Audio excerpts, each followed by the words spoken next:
दृष्टि आईएएस के टुडे जी के प्रोग्राम में आपका स्वागत है। तो चलिए आज के सेशन की शुरुआत पिछले अभ्यास प्रश्न से करते हैं। आपसे पूछा गया था कि भारत सरकार के पर्यटन मंत्रालय ने 4 जून 2020 को देखो अपना देश श्रृंखला के तहत इंडिया गोल्फर्स पैराडाइज नामक अपना कौन सा वेबिनार आयोजित किया। ऑप्शन है 22वां, 24वां, 25वां या 28वां। पर्यटन मंत्रालय ने देखो अपना देश वेबिनार सीरीज के तहत 4 जून 2020 को अपना 28वां वेबिनार आयोजित किया।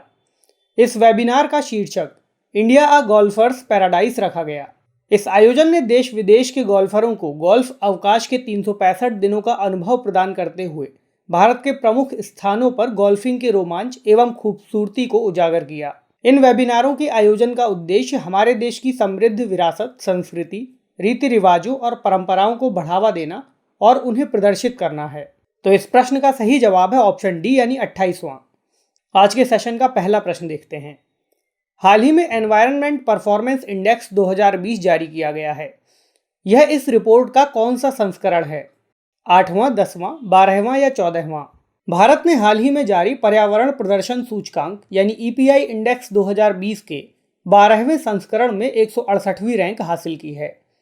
इस सूचकांक में भारत का स्कोर 27.6 रहा, जो दक्षिण एशियाई देशों में अफगानिस्तान के बाद सबसे खराब प्रदर्शन है। गौरतलब है कि इस सूचकांक में 27.6 स्कोर के साथ घाना भी 168वें पायदान पर है। इस सूचकांक में डेनमार्क 82.5 स्कोर के साथ पहले, लग्जमबर्ग 82.3 स्कोर के साथ दूसरे, जबकि स्विट्जरलैंड 81.5 स्कोर के साथ तीसरे स्थान पर है। कुछ अन्य प्रमुख देशों में संयुक्त राज्य अमेरिका 24वें, चीन 120वें, भूटान 107वें, पाकिस्तान 142वें और बांग्लादेश 162वें पायदान पर रहे।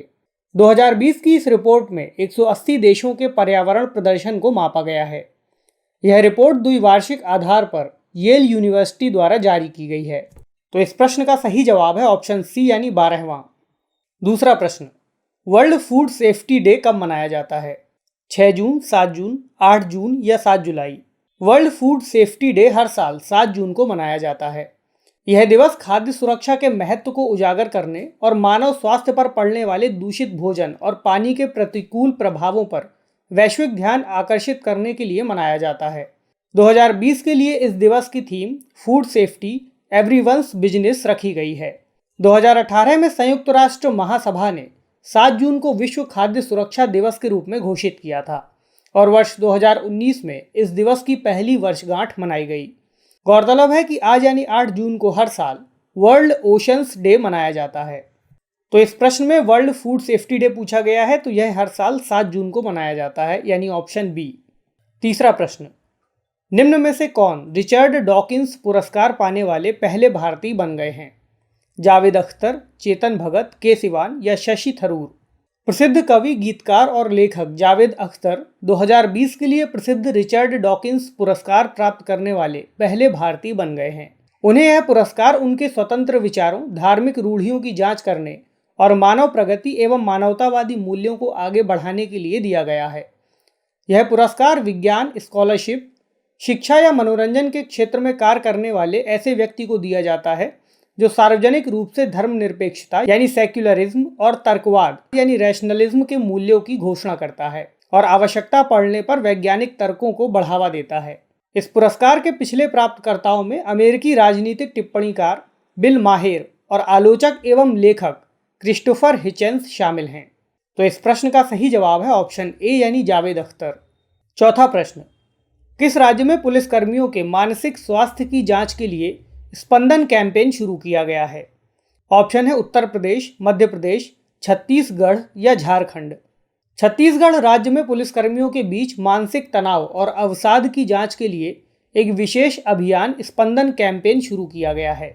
इस अभियान के तहत पुलिसकर्मियों के लिए संवादात्मक कार्यक्रम, काउंसलिंग, संगीत और योग चिकित्सा की व्यवस्था की जाएगी।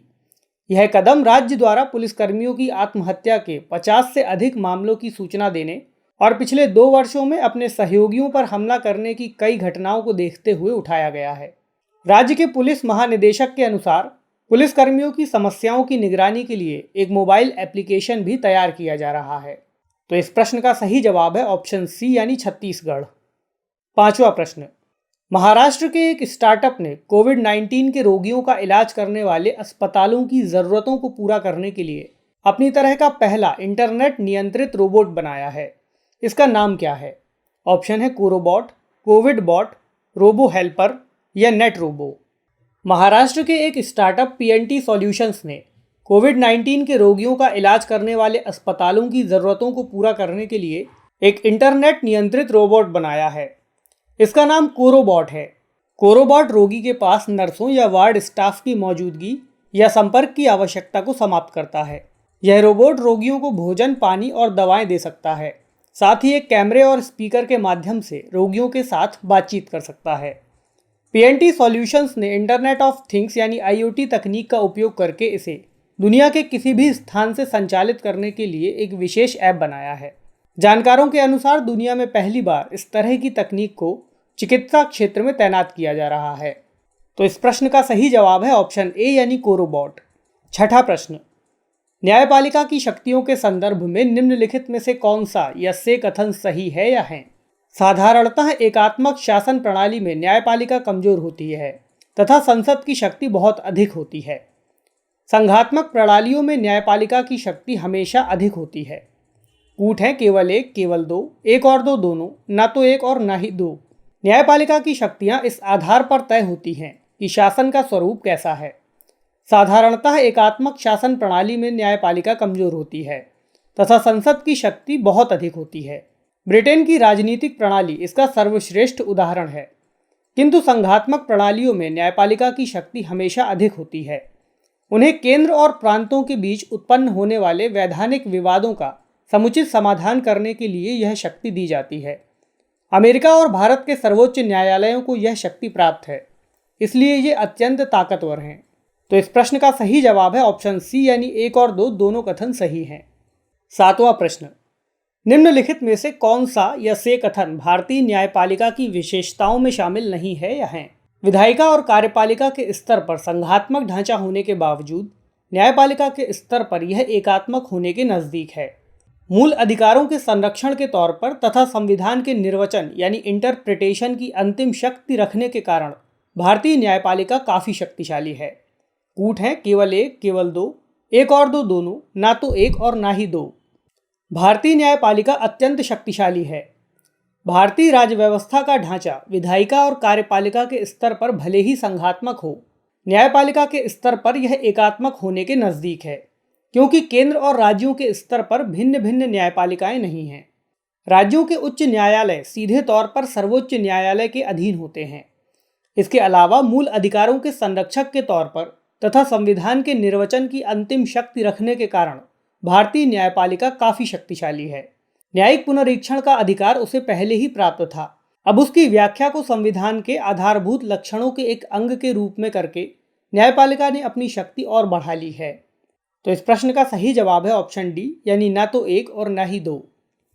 आठवां प्रश्न, न्यायिक सक्रियता के संबंध में निम्नलिखित में से कौन सा या से कथन सही है या है? न्यायिक सक्रियता वह स्थिति है जब न्यायपालिका विधायिका और कार्यपालिका के लिए निश्चित किए गए कार्यों में दखल देने लगती है। अनुच्छेद 21 का मौलिक व्याख्यान न्यायिक सक्रियता का उदाहरण है। कूट है केवल एक, केवल दो, एक और दो दोनों, ना तो एक और ना ही दो। न्यायिक सक्रियता का अर्थ उस स्थिति से है जब न्यायपालिका आगे बढ़ चढ़कर काम करती है तथा विधायिका और कार्यपालिका के लिए निश्चित किए गए कार्यों में भी दखल देने लगती है। भारतीय राज्य व्यवस्था में पिछले 20-30 वर्षों में न्यायिक सक्रियतावाद के बहुत से उदाहरण देखने को मिलते हैं। जनहित याचिकाओं को आधार बनाकर भारत के सर्वोच्च न्यायालय तथा उच्च न्यायालयों ने कई अभूतपूर्व निर्णय दिए हैं। अनुच्छेद 21 की मौलिक व्याख्याएं इसका सबसे बड़ा उदाहरण हैं। तो इस प्रश्न का सही जवाब है ऑप्शन सी यानी एक और दो दोनों। नौवां प्रश्न, निम्नलिखित में से कौन सी विशेषताएं संसदीय शासन प्रणाली से संबंधित हैं? संसदीय शासन प्रणाली में राज्याध्यक्ष सिर्फ प्रतीकात्मक या नाम मात्र का होता है। संसदीय प्रणाली में विधायिका आमतौर पर 2 सदनों में विभाजित होती है। संसदीय प्रणाली में विधानमंडल का कार्यकाल निश्चित नहीं होता है। कूट है केवल एक और दो, केवल दो और तीन, केवल एक और तीन और उपरोक्त सभी। संसदीय शासन प्रणाली का सबसे प्रसिद्ध उदाहरण ब्रिटेन है। संसदीय शासन प्रणाली की प्रमुख विशेषताएं निम्नलिखित हैं। इसमें कार्यपालिका विधायिका से स्वतंत्र नहीं होती, बल्कि विधायिका में जिस दल को आधे से अधिक सदस्यों का समर्थन हासिल होता है, उसी दल का एक प्रतिनिधि समूह मंत्रिपरिषद के रूप में कार्यपालिका बन जाता है। भारतीय राज्य व्यवस्था भी इसी प्रणाली पर आधारित है। संसदीय प्रणाली में राज्याध्यक्ष का महत्व प्रतीकात्मक या नाम मात्र का होता है। संसदीय प्रणाली में विधायिका आमतौर पर 2 सदनों में विभाजित होती है, निम्न सदन तथा उच्च सदन। संसदीय प्रणाली में विधानमंडल का कार्यकाल निश्चित होता है, किंतु राजनीतिक कार्यपालिका अर्थात मंत्रिमंडल को यह अधिकार होता है कि यदि वह चाहे तो राज्याध्यक्ष को विधानमंडल भंग करने की सलाह देकर नए चुनाव आयोजित करवाए। तो इस प्रश्न का सही जवाब है ऑप्शन ए, यानी केवल 1 और 2। 10वां प्रश्न, निम्नलिखित में से क्या संविधान के समक्ष चुनौतियों में शामिल है या है? ऑप्शन है व्यक्ति पूजा, दबाव समूह, गरीबी, निरक्षरता तथा अंधविश्वास, या उपरोक्त सभी। संविधानवाद का सार तत्व यही है कि शासन की शक्तियों का प्रयोग शासन के वही अंग करें जिन्हें संविधान के अनुसार उन शक्तियों के प्रयोग का अधिकार दिया गया हो, और वे शक्तियों का प्रयोग उन्हीं मर्यादाओं के भीतर रहकर करें जो संविधान ने उन पर आरोपित की हों। किंतु समाज में राजनीति की स्थिति अत्यंत जटिल होती है और उनमें से कई स्थितियां संविधानवाद के सामने चुनौती पेश करती हैं। ऐसी प्रमुख चुनौतियां निम्नलिखित हैं। कई विकासशील और नव स्वाधीन देशों में सबसे बड़ी चुनौती संविधान सम्मत शासन प्रणाली को बचाए रखने की है। कई देशों में, विशेषतः विकासशील देशों में, व्यक्ति पूजा का महत्व बहुत अधिक है, जो संविधानवाद के लिए खतरा बनकर उभरा है। कई देशों में कुछ दबाव समूह इतने प्रभावी हो जाते हैं कि संवैधानिक पदों पर आसीन व्यक्ति उनके दबाव के अनुसार निर्णय करने को बाध्य हो जाते हैं। जिन समाजों में जनसाधारण के संस्कार रूढ़िवादी और सामंती होते हैं, वहां संविधानवाद को सुनिश्चित करना अत्यंत कठिन हो जाता है। जिन देशों में गरीबी, निरक्षरता और अंधविश्वास जैसी समस्याएं ज़्यादा होती हैं, वहां भी संविधानवाद ठीक से काम नहीं कर पाता। कई लोकतांत्रिक देशों में अधिकारी तंत्र तथा लोकप्रिय नेता स्वयं संविधानवाद का अतिक्रमण करते हैं। यदि भारतीय शासन व्यवस्था का मूल्यांकन किया जाए तो यहाँ संविधानवादी शासन ठीक तरीके से चलता है, क्योंकि भारत परंपरावादी समाज के ढांचे से आधुनिक समाज बनने की ओर गतिशील है। तो इस प्रश्न का सही जवाब है ऑप्शन डी, यानी उपरोक्त सभी। तो चलिए आज का अभ्यास प्रश्न देखते हैं। हाल ही में केंद्र सरकार ने जया जेटली की अध्यक्षता में एक टास्क फोर्स का गठन किया है। यह निम्न में से किससे संबंधित है? ऑप्शन है महिलाओं की शादी संबंधी उम्र, श्रमिकों के लिए रोजगार सृजन, कुटीर उद्योगों के लिए ऋण की उपलब्धता, या मंगल मिशन। तो कमेंट सेक्शन में इस अभ्यास प्रश्न का सही जवाब देना ना भूलें। अगले सेशन में कुछ नए प्रश्नों के साथ आपसे फिर मुलाकात होगी। तब तक के लिए नमस्कार।